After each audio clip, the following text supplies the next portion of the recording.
You're listening to BioTalk with Rich Bendis, the only podcast focused on the BioHealth Capital Region. Each episode, we'll talk to leaders in the industry to break down the biggest topics happening today in biohealth. Hi, this is Rich Bendis, your host for BioTalk, and we have a special guest today. One of the first people I met whenever I got engaged in the Maryland ecosystem, and that was probably about 11 years ago or so. The individual we're going to have as our guest today is Dr. Ken Malone, who is the founder and executive officer for Early Charm Ventures and Mr. Baltimore. We are really looking forward to this because all things Baltimore Ken knows, but he goes deeper than just Baltimore. He has a lot of things nationally and internationally. So, Ken, welcome to BioTalk. Hey, Rich, it's fun to be with you again. Yeah, it's been a while, but you're ever present on LinkedIn and also in the ecosystem. So it's not like we aren't seeing each other. I learned from the master, Rich. You taught me well. It's only going to go downhill from here, I think. But, Ken, a lot of people know you, but there are a few people that might not know you that are listening. So I think one of the best ways for them to get to know you is you do a little self-introduction and talk about your travels to get you to where you are today. I know about most of those, but there's some that I probably don't even know about as well. So I'll let you roll for a while. Life started for me in Pittsburgh, where I used to occasionally go to this store owned by some guy named Bendis, who I think has some relation to you, Rich.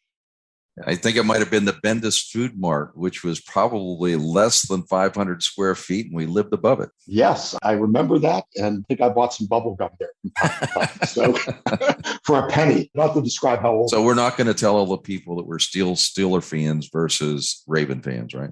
It is the only challenge I have living in Baltimore. Everything else about Baltimore is phenomenal, except for they've got this football team that's just okay. That's okay. We'll stop there. Yeah. As I like to say, I'm a Ravens fan, 15 games out of 7. Left Pittsburgh, went to undergrad at the University of Miami, degrees in biochemistry and chemistry, decided to go to graduate school, wanted something very applied, went to the University of Southern Mississippi, got my degree in polymer science, my PhD. Went there largely because it was heavily recruited by Dow and BASF and all of the heavy industry of the day. Had no intentions of ever going into academia. Left there, went to work for a company called Georgia Gulf in Baton Rouge, Louisiana, and lived in Baton Rouge for a couple of years. Got recruited away by what is now the French oil company Total. Their chemical group at the time was called Alpha-Adochem. And I moved from Baton Rouge to Buffalo in the middle of winter and got off the plane. And I absolutely did not ask for a big enough raise to go from one to the other, right? But it was fun. They put me on a plane almost every day. I traveled all around the world, basically doing technical sales and development for organic peroxides, and spent many months in China, India, this sort of thing. Ended up doing a tour of almost a dozen years working for that company. Got transferred to Philadelphia and ended up with a lot of mutual friends there, Rich, of yours and mine. And while in Philadelphia, I ended up doing a lot of business management, a lot of mergers and acquisitions. One day I'm sitting in this really beautiful corner office at 2000 Market Street, and my phone rings. And it's my dissertation advisor from the University of Southern Mississippi. And he told me, didn't ask me, by the way, because he's a dissertation advisor, so there was no asking. He told me that I was going to leave my job and come help him run the University of Southern Mississippi because he was now president of Southern Miss, and I had to come help him. So I told him no, but he didn't listen, and I eventually caved. And so I was the chief operating officer at the University of Southern Mississippi. I also ran economic development for the university, both the academic Department of Economic and Workforce Development, as well as doing economic development. And that's, I think, actually the first time we met, Rich, is some connections between Mississippi, and I think you had done some studies down in Mississippi, and we crossed paths oftentimes in economic development. And I'm going to continue to give plugs for you as we go through this, Rich, whether you want them or not. But Rich is the father of tech-based economic development in the United States. And so everybody that we taught about economic development there got a taste of what Rich Bendis has developed and learned. And we're so grateful in Maryland to have the benefit of all that experience because you really bring a lot to the Some table. people would agree with you, but there may be others, Ken, that may not agree with that statement. It would be the first time in my life, Rich, that people didn't agree with me. So let's just let that happen, right? Okay. So while I was there, we got very heavily involved in doing a lot of startup activity and spinning a lot of things out of the university. My wife, Kelly Booth, who is also my business partner, she needed a job while she was there. She was a chemical engineer. And she didn't want to work for the university, but she told them that she was more than happy to create an outsourced tech transfer office for them, which she did. And she ended up essentially designing the business model that is now Early Charm while we were in Mississippi, developed this whole studio model, which I'm sure you and I will get into later in this discussion.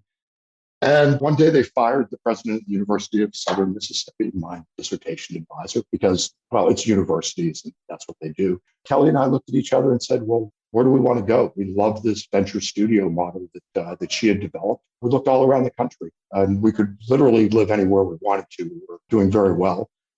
And Baltimore was by far the best choice for us. And some people say why and say, well, you clearly have not been here. But the two big reasons, one is lifestyle. We love urban life. And so being able to walk the kids to school and walk to work in the morning and all of that, it's a great city for that. But also, the Baltimore region has the highest concentration of basic research anywhere in the world. And that's what we do. We go into universities, we take that intellectual property and turn it into businesses. And we're like kids in candy shops here, right? There's just so much opportunity. I wish I could do it all because, there's so much. But anyways, that's my ramble. That's who I am. Not a bad ramble. And we got to see at least the eastern half of the United States through your travels, Ken. And then when you talk about liking urban life, I'm sure it's the same as the urban life you had down in Southern Mississippi, right? Yes. Yeah, except for the Walmart. But other than that, it's pretty much the same. So what I want to dig into now, as you talk about venture studio, that was a term. And how long ago was it you came to Baltimore? How many years now? So we've been here about 10 years. 10 years. Okay. So that's like 2012. Venture studios was a term that wasn't heavily used, probably because a lot of people didn't know how to operate them and didn't have the skill sets necessary. So when you chose Baltimore because of all of the assets that were there from a research standpoint, you wanted to change the model a little bit of the venture studio, and that's how you called Early Charm Ventures. So first of all, why Early Charm name? Okay. And then when you started the business, you and Kelly, I guess, with your wife, started it together. And what roles did each of you perform when you started up? So there's this really long story about why Baltimore is called the Charm City. And maybe we'll save that for a different podcast sometime. But that's where the charm comes from Early Charm. And obviously early is because we start companies very, very early. We love it when it's just an idea in a professor's head. Kelly and I have a very great partnership in terms of what we love to do and what we hate to do. And it's a perfect balance between the two. A little quick history on Kelly and I. We first met when we were both working at this big French oil company.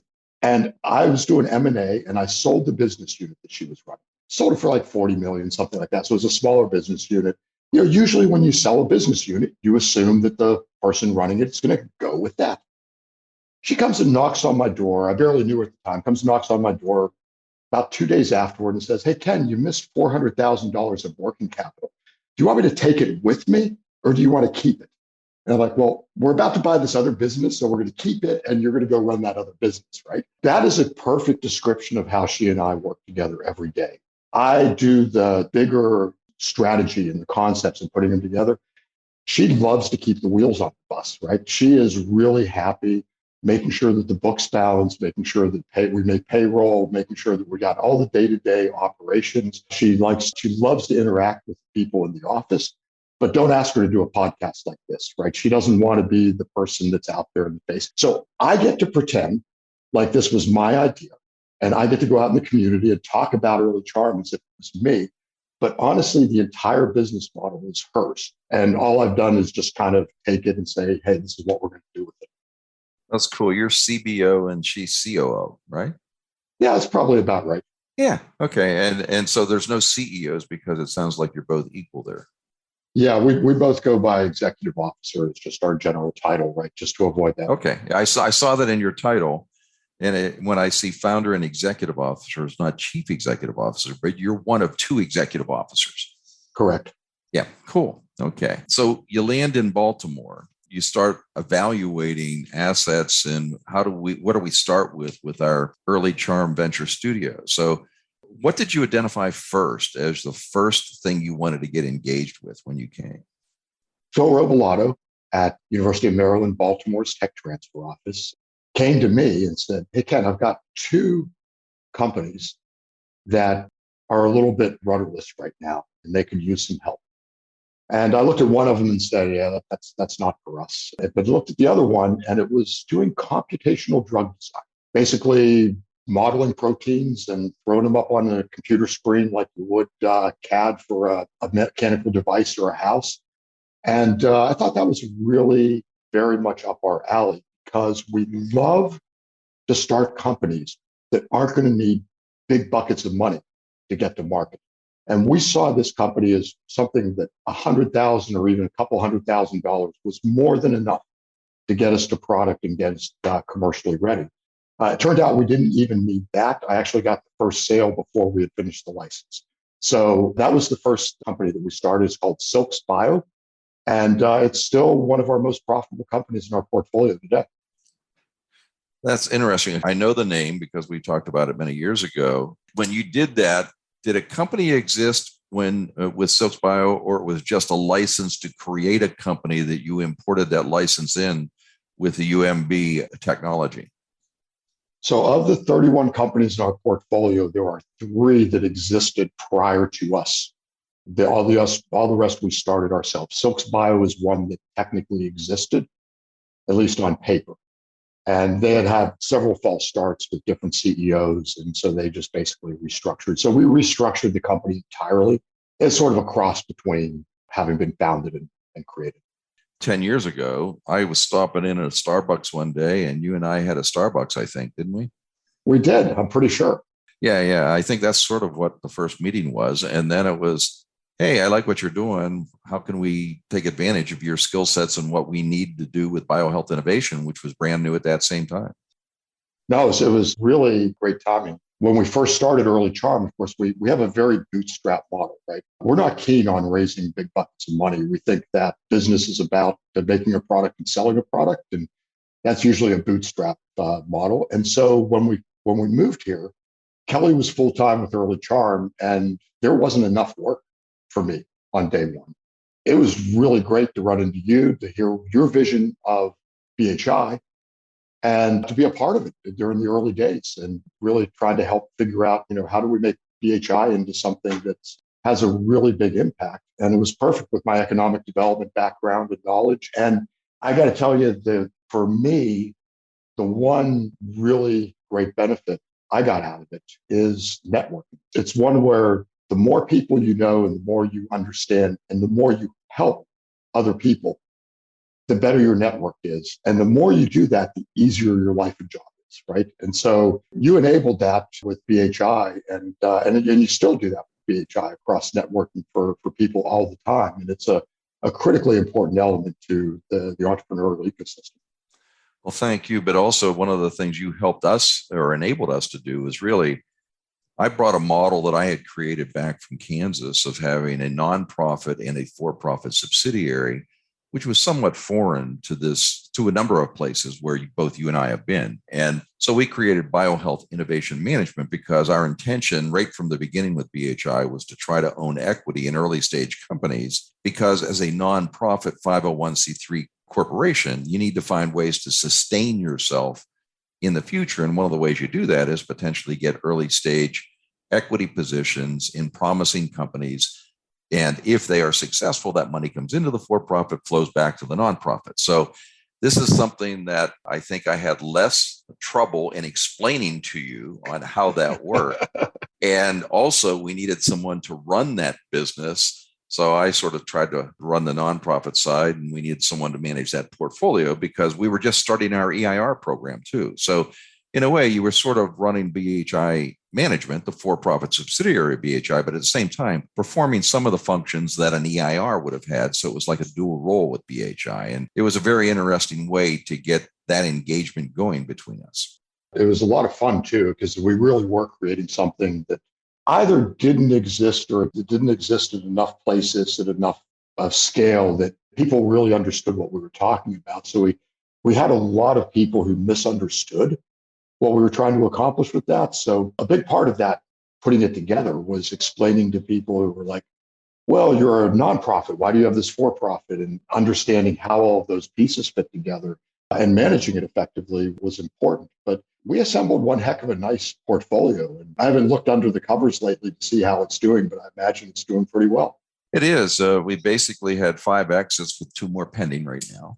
And, you have 31 companies in your portfolio. And I think we peaked. We're not done yet, but I mean, we peaked at 32. We've had 5 exits and we keep trying to add more on a judicious basis. The difference we have today is that we had 1 EIR at that time. We're actually 2. We started with Todd Chappelle, then we went to ROM IR, which you know both well.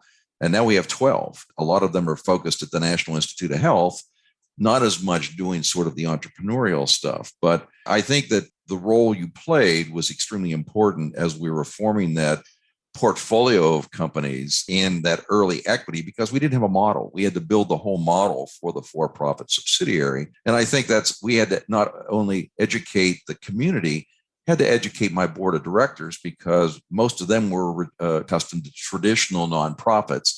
And when we talked about doing for-profit stuff in a nonprofit shell, it was a little confusing to them. So you helped me explain that to them.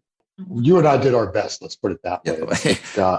I think it was it's still a great idea. It's still a great opportunity for the state, and it continues to be a big driver of growth. Another thing that we pioneered on, Ken, was that when all of the Y Combinators and the Techstars were doing all of their accelerators, we didn't have a single accelerator in the whole Maryland or DC region at that time. So we decided, how do we create one? Who do we form partnerships with, and who's going to run it? And so that was another adventure we had. And rather than a venture, it was an adventure because we didn't really have any accelerator management firms located within our region. And since both you and I had been in Philly, one of the emerging accelerator firms was Dream It Ventures. And so we recruited them to come down and start our Dream It Baltimore accelerator programs. You might want to talk about that a little bit.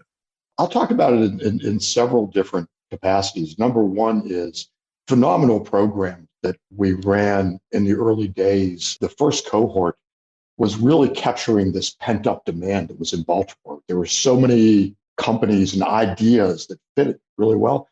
And I got to tell you, some of my closest friends in Baltimore today are the entrepreneurs that went through that program. So the ability to mentor them and be a part of their growth since then. Now they mentor me because they've been so successful. It's really phenomenal. I think that by the second cohort, we really had to go outside Baltimore because you kind of get that initial easy, low-hanging fruit and brought it in from outside.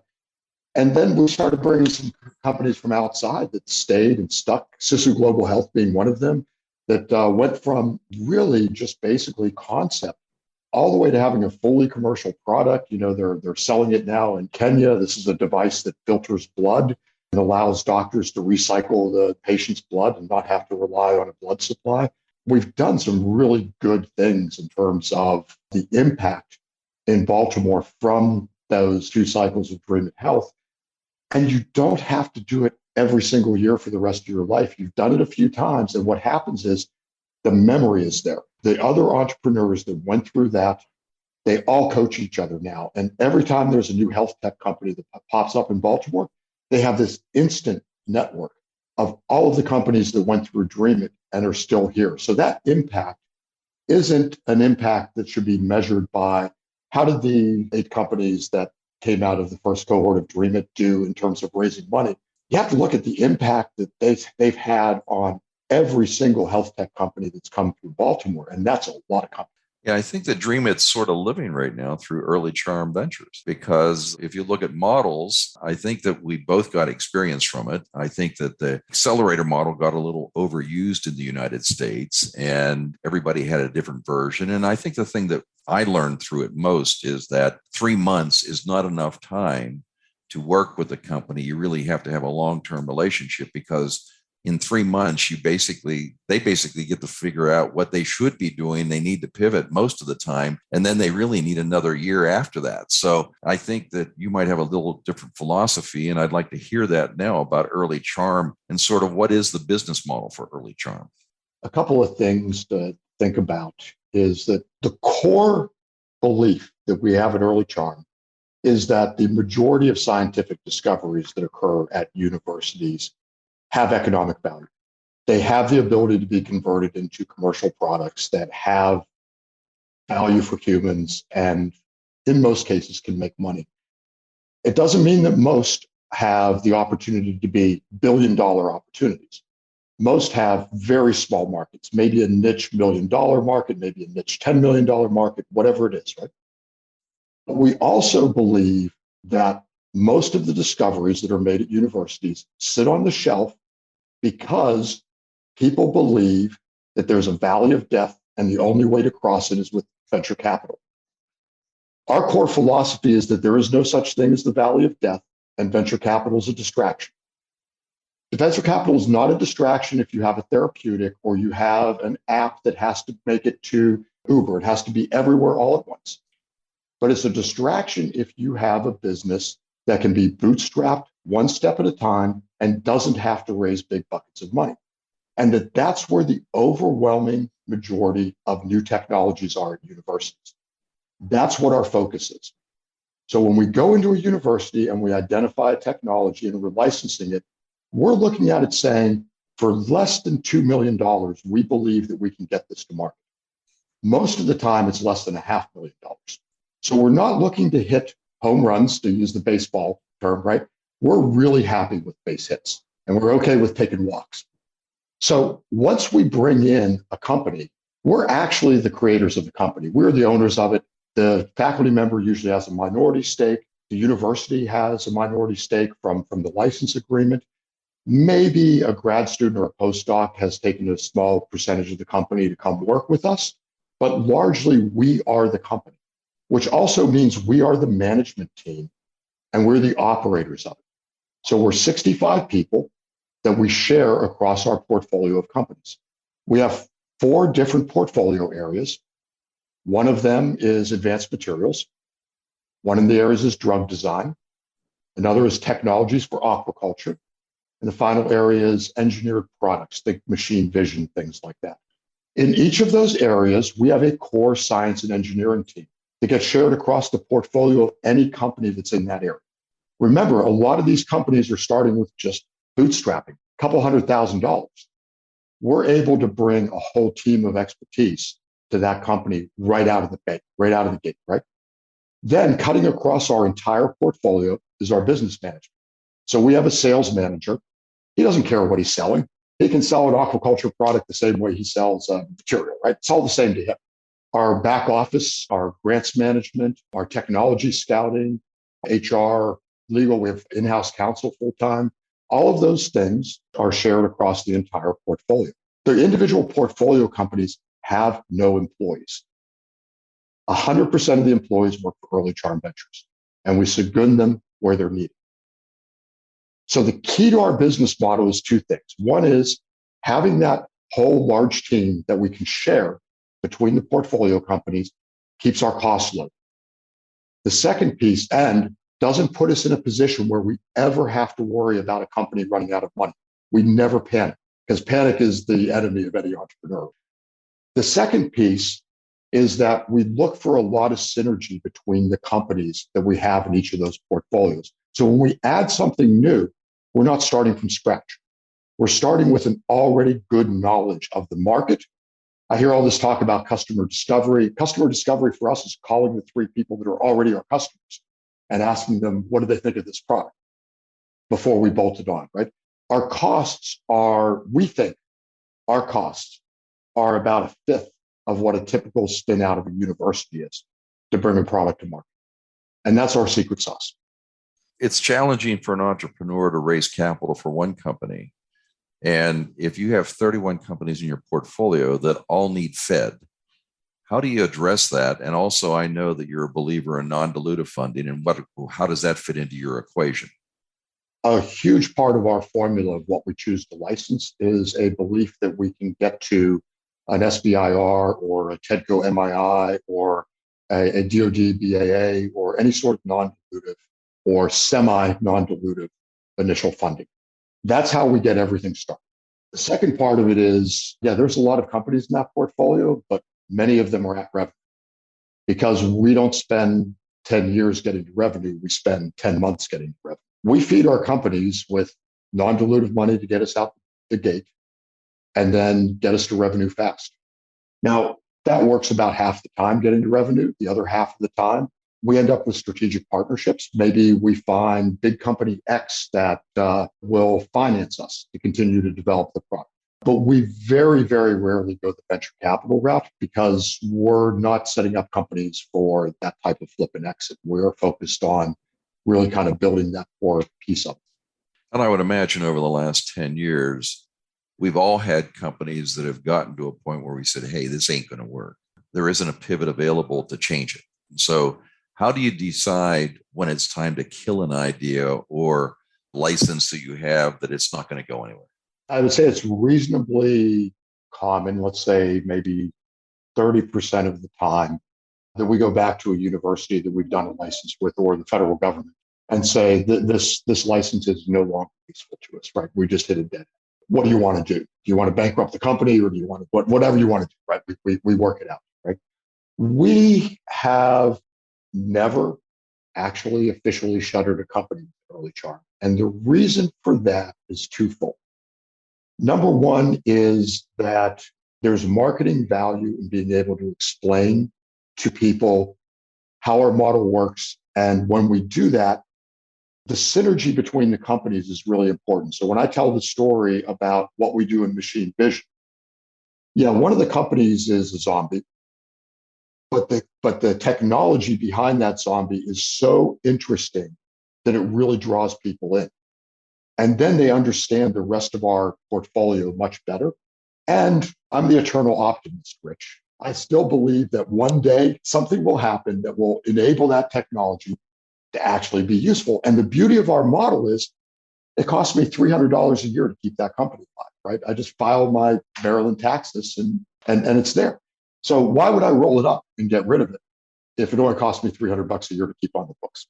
Well, it's just one of those things you have to go to sleep with at night and maybe have a nightmare versus a very nice dream about. I have no nightmares at all about Early Charm, but it's bizarre because it's the first time in my life I've had a job where I don't, right? And it's no offense to BHI, by the way. I had a few jobs at BHI, but they were mostly of my own creation, right? In fact, as I think I told Chris Frew one day that I don't know why anybody would ever have kept me as an employee for more than 6 months because I am not an easy guy to have work for, right? So you're a bold man. Kept me around for as long as you did. Well, that's why you were 1099, not an employee, Ken, because we had a little more freedom. Very right? Good point. Yes. So one last thing I want to talk about Early Charm before you go into the ecosystem briefly is what percentage of your companies are really from the Baltimore or the Maryland area now in your portfolio versus those that you've got outside? And then also when you look at the talent equation, you need talent, to run these companies. So what percentage of your people have you been able to attract from the region versus people you've had to get outside the region? We're about 60% of our technology in our current portfolio that's licensed from the greater Baltimore area. So up to, down to NRL, let's say that is kind of the circle, right? That's changing pretty rapidly because there are several universities across the US that have very, very attractive licensing opportunities. And it's just competitive pricing. For us, the technology is almost the same. We're looking at, say, we're bootstrapping it. And so, a technology from UC Boulder is the same as technology from Hopkins in terms of what we're looking at. And so if there's a pricing difference, we're taking the lower priced option. That said, Talent-wise, we are probably about 70% have a clear tie to the Baltimore area. As we've grown, we haven't really had a problem continuing to fill it from Baltimore. What we have done is shift where we are hiring those people from in the Baltimore area. So we've increasingly hired from Micah because they have an incredible design group there. They actually do some really interesting materials work at Micah. And so we have people with good lab skills who also have design skills. We hire from the University of Baltimore, again, because of business skills that they get. So we're diversifying where we're hiring from. I don't know if you saw the announcement. We just did a whole development deal with Coppin State and their new polymer program. So we're hiring from there now for our labs, as well as doing some joint research funding and joint development. So getting diversity of the people, the way they think, the way they approach problems is a really important element to our business model. Right? Creativity and action are the two things that we have to have from people. And it's easy to find creativity. It's easy to find action. It's really hard to find creative, action-oriented people, right? And that's when we find those, that's gold. Well, I guess the key is Baltimore is still the central focus for the company and probably always will be, because you and Kelly are urban people and it's a great urban environment to be in. So, but let's talk a little bit. What's the last 2 years been like with COVID, having 31 babies and, a virtual workforce to work on that? We've had it a lot easier than most. As my PR guy says, stop saying it was a good year. But we definitely saw a lot of other people struggle a lot more than we did. A couple of key things. One is a lot of our sales come from producing tangible products, right? Materials, advanced materials that we sell to customers all around the world. Those never shut down. So manufacturing didn't get shut down in Maryland, and we're manufacturers, right? People largely think of us as a creative company that just dreams up stuff, but doesn't actually make things. Most of our revenue is generated from tangible products. So that said, we had operations going there. We had quite a deal of things we do in the drug design space. So a lot of customers demand for modeling proteins that were related to coronavirus. So we did very well in that space. We continue to expand. So we actually doubled in size during the last year. So we've really been benefiting from just the environment that is really demanding. And the biggest, funnest thing we did, Rich, was at the height of the pandemic. We have this thing called a electrospinner that we manufacture with. It makes nanofibers, right? Really thin. Those are really good for making filters for face masks. And so we were making 5,000 face masks a day in this little bitty machine that if you looked at it, you'd be like, how do you make 5,000 anything with that? But our guys figured out how to run it 24/7. And we had 4 different shifts.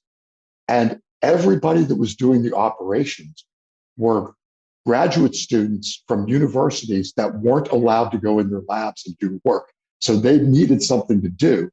They came and made face masks with us the whole time. So it was great. And it engaged them, and it was a lot of fun. But yeah, and the other thing I saw on LinkedIn, I think you might have created some special events in your warehouse space there where didn't you have some races on some office chairs or something? Yeah, apparently our chief marketing officer decided it was a really good idea to have a party every couple of months where we take our office chairs and race them. And so far we haven't had an insurance problem with that, but our safety guy has not yet stopped it. So I think we're going to continue doing it. Cool. But it is really, and you know this, Rich, when you manage really creative people, you have to make work fun every day.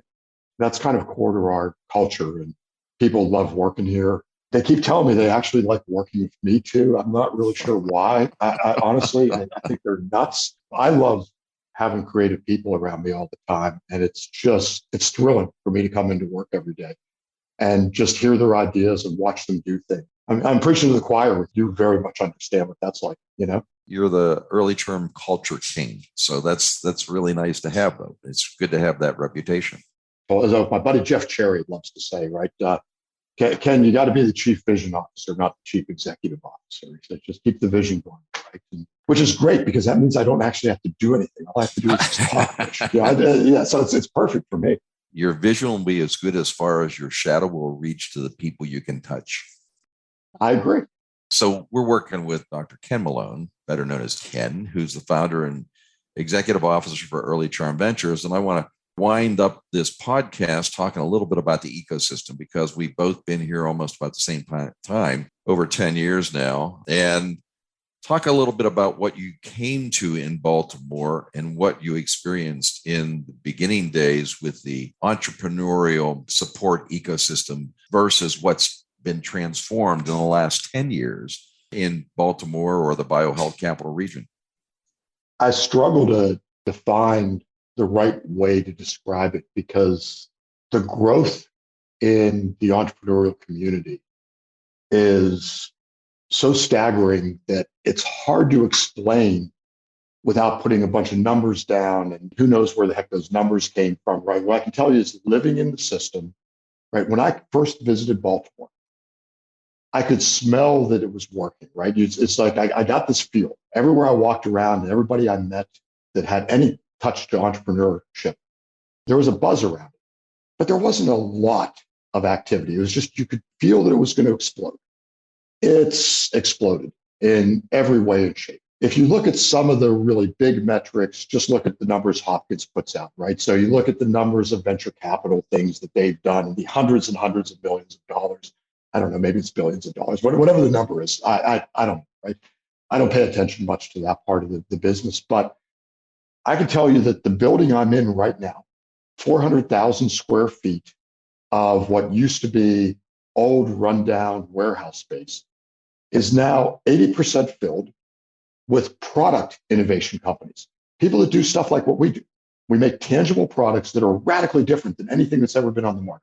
That ranges from Galen Robotics to Harbor Designs to guys doing cut and sew, which cut and sew sounds boring, but not if you see what they're cut and sewing. You see bulletproof vests and you see smart garments coming out. So there's really a dynamic from that. We're sitting in this area that's so close to NSA that what's going on in the cybersecurity area is crazy. And it's the least publicized thing in the Baltimore area because nobody in cyber wants to talk about what they're doing. So it's like everything flies under the radar, but the sheer volume of it is really great. And then I would say that what we've really seen happen in the last, probably 4 years is an emphasis in Baltimore on equity in this entrepreneurship game. And that goes to places like Innovation Works that focus on social enterprises, to Jeff Cherry's operation and Conscious Ventures Labs, to Social Innovation Lab. There's a long list. And then to cap it all off, Upsurge gets launched last year, right? And so we have this environment here that is really bringing the fabric of Baltimore together in a really unique way. It makes it just a really exciting place to live. And I got to tell you, the biggest thing, Rich, that I see happening here is that so many other great cities that grew on entrepreneurship grew by creating a huge wealth divide. If you go to San Francisco, you see it very clearly, right? You see it in Boston. I see just the opposite happening in Baltimore. And that's a really thrilling new model for the US to see and for people to experience. And, it could still backfire and it could still end up creating the wealth divide. We have to pay attention to it. But I honestly believe that we are on the cusp of proving that you can have rapid, equitable growth through entrepreneurship. And we're going to make it happen. I think that what we've had is some transformational leadership changes over the last 10 years, too. And the philosophies at the universities, rather than just looking at the easiest way out with a license, they're getting more into startups today.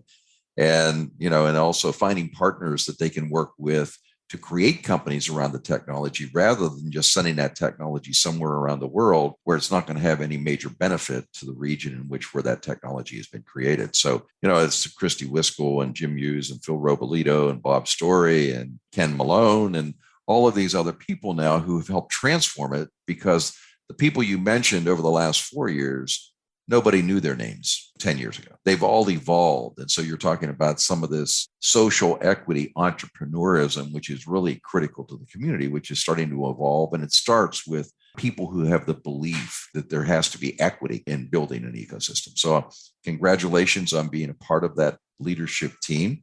And I'm going to close by just giving you last words. You can have an open mic to say whatever you want here, Ken, because I know you're not shy on speaking about that. I'm going to use the last minutes to reiterate, Rich, what BioHealth Innovation does and what so many other organizations in Maryland do to create the networks and the opportunities for entrepreneurs is absolutely essential. I can't do what I do without what BHI does, without what TEDCO does, without what many organizations. I'm not even going to try to list them all because there's so many. And sometimes you hear, well, there's too many. It's exactly the opposite. There can never be too many. There can never be too much opportunity, right? When Upsurge formed, everybody's like, oh, there's another thing to do. Yes, it's great. The more of these we have, the more successful we're going to be, the better the economic prospects are for the state. And just frankly, I want to thank you because you were here at the very early stages of a lot of this happening in the state. And you've latched onto it and been a big player in it. And so thank you for that. And let's make the next 10 years a lot better. Well, you're going to have a better chance of that than I am, Ken, probably. You're going to outlive me, Ben. So I'm 100% certain of that. I want to thank you for helping support BHI in the early days and what you're doing right now to help continue to grow the ecosystem. So you're an integral part and a very important part to it. And probably we need to circle back and say, hey, now that you're established with Early Charm and BHI's over here, where are the points of connectivity? Because there are probably things that we can do more together today than we could have 10 years ago. And that's a follow-up from this. This part you have to cut. Rich, I know that's a pitch because you want me to donate to BHI. Yeah, we won't. No, that's okay. We don't have to cut that out, Ken. But if you're willing to, we can tell you where to send it. I have no doubt.